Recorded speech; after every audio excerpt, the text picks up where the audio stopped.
तो आज हम लोग क्लास 10th के चैप्टर 2 के बारे में अध्ययन करने का प्रयास करेंगे। चैप्टर 2 में मुख्य रूप से बहुपद है। क्या है? बहुपद। सबसे पहले इसमें जो प्रश्न आएगा बहुपद से रिलेटेड, इनमें से बहुपद कौन है लोग याद रखना है। वैसा पद जिसका चर का घात एक पूर्ण संख्या होता है, यानी पद में चर का घात पूर्ण संख्या हो उसे हम लोग क्या कहेंगे? उसे बहुपद कहेंगे।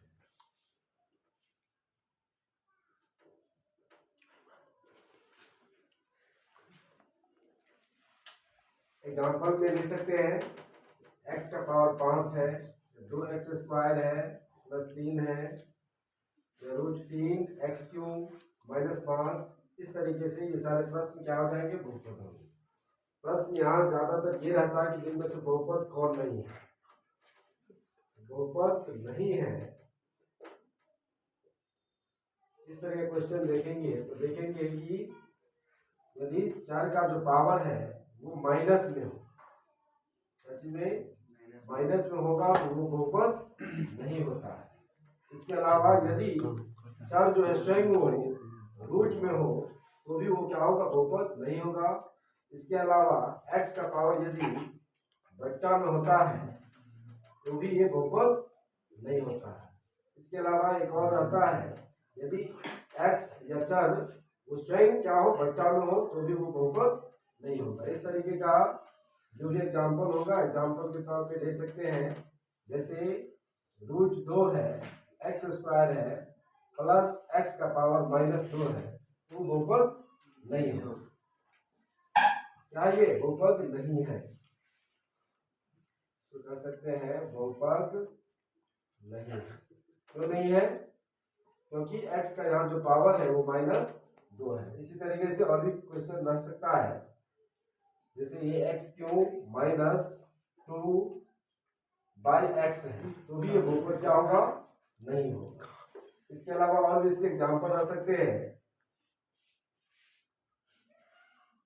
यदि x² है प्लस ये स्वयं रूट में x हो तो भी वो बहुपद नहीं होता। तो हम लोग समझ जाएंगे कि याद रखना है, यदि किसी का पावर माइनस में हो तो बहुपद नहीं होगा, यदि कोई भी चर रूट में हो तो भी बहुपद नहीं होगा, और यदि किसी चर है x हो या y हो उसका पावर यदि बट्टा में हो तो भी वो बहुपद नहीं होता है। यदि कोई चर है वो स्वयं बट्टा में हो तो बहुपद नहीं होता। इसलिए ये चार चीज याद रखना है, एक ये, 2, 3, 4। अब यहाँ बहुपद से रिलेटेड और भी कई सारे प्रश्न होते हैं, तो खास तौर पे हम लोग जानेंगे रैखिक बहुपद। रैखिक बहुपद क्या होता है? जिसका घात कितना हो? 1 हो। घात क्या हो? 1 हो तो उसे हम लोग क्या कहेंगे? रैखिक बहुपद कहेंगे। साथ ही आप यहाँ से प्रश्न आता है कि रैखिक बहुपद में शून्य की संख्या कितनी होती है? रैखिक बहुपद में शून्य की संख्या भी 1 होता है। इसके साथ ही इसका एग्जाम्पल हम लोग देख सकते हैं। यदि x है, x + 5 है तो ये रैखिक बहुपद हो जाएगा। यदि √2 है, यदि x है तो भी ये क्या होगा? रैखिक बहुपद। यानी जिसका घात 1 हो तो क्या कहलाएगा? रैखिक बहुपद होगा। हमको याद रखना है कि रैखिक बहुपद का घात कितना होता है? 1 होता है। साथ ही रैखिक बहुपद के शून्य की संख्या कितनी होती है? तो 1 होता है। ये भी याद रखना है। इसके अलावा यहाँ प्रश्न आएगा कि सामान्य सूत्र, रैखिक बहुपद का सामान्य सूत्र क्या होता है? सामान्य सूत्र रहेगा तो इसके लिए सूत्र होता है ax + b। ये रैखिक बहुपद का क्या है? सामान्य सूत्र है। इसके अलावा हम लोग देखेंगे अन्य जो प्रश्न आएगा द्विघात बहुपद से होता है। द्विघात बहुपद, इसमें याद रखने की बात है जिसका घात जिस बहुपद का घात कितना हो, 2 हो, तो उसे हम लोग क्या कहते हैं, द्विघात बहुपद कहते हैं। द्विघात बहुपद जिसका घात कितना होता है, 2 होता है। साथ ही कह सकते हैं शून्य की संख्या भी कितनी होती है, 2 होती है। शून्य की संख्या भी इसका 2 ही होता है। द्विघात बहुपद के घात भी 2 और द्विघात बहुपद के शून्य की संख्या भी कितनी होती है, 2 होती है। इसके अलावा इसका एग्जाम्पल दे सकते हैं, जैसे एक्स स्क्वायर है, ये भी द्विघात बहुपद है, या 3x square plus 5x plus 6, ये भी द्विघात बहुपद है। इसके अलावा √2x स्क्वायर माइनस 3 में देखना है कि घात, अधिकतम जो घात है वो 2 होना चाहिए, उसे हम लोग क्या कहते हैं, द्विघात बहुपद कहते हैं। अब इसका जो सामान्य सूत्र होता है, ये याद रखना, यहाँ से प्रश्न आता है। सामान्य सूत्र होता है ax स्क्वायर प्लस bx और प्लस c, ये द्विघात बहुपद के क्या है, समान सूत्र है। इसके अलावा यहाँ से जो प्रश्न आता है, एक और प्रश्न बनेगा द्विघात बहुपद में ही,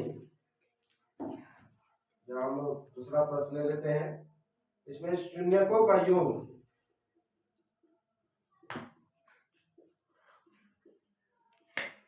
एवं गुणनफल,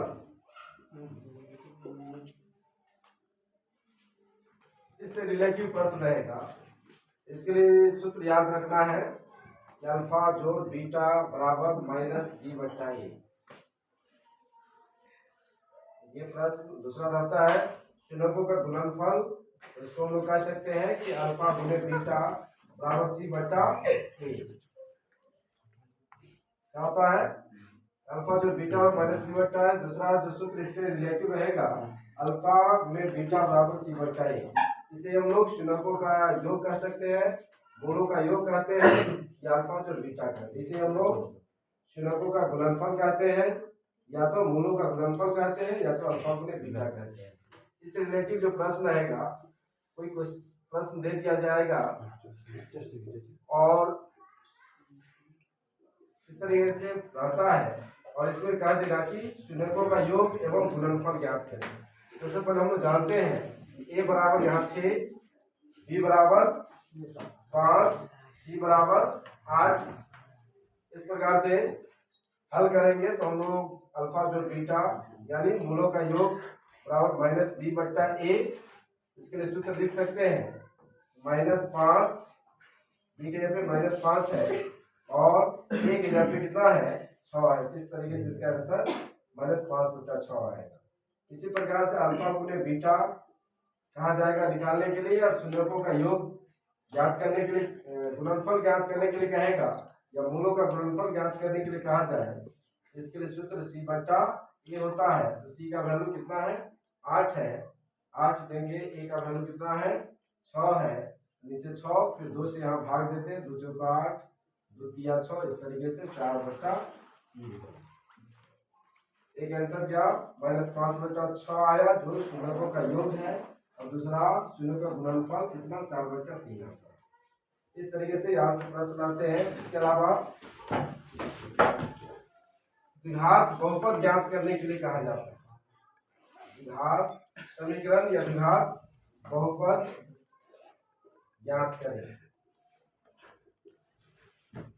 और इसके लिए दिया रहेगा जिसमें योग यानी शून्यकों का योग दिया रहेगा कुछ। मान लीजिए शून्यकों के योग यहाँ पे 3 दिया हुआ है, गुणनफल 5 दिया हुआ है, तब जाकर के हम लोग द्विघात बहुपद यदि ज्ञात करेंगे तो इसके लिए सूत्र होता है एक्स स्क्वायर माइनस अल्फा जो बीटा एक्स प्लस अल्फा गुणे बीटा बराबर 0।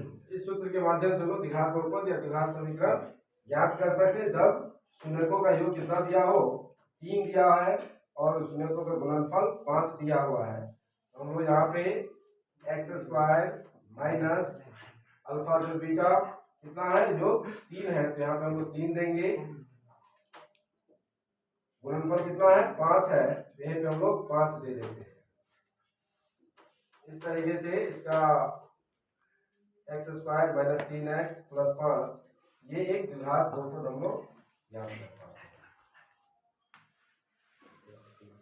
हैं।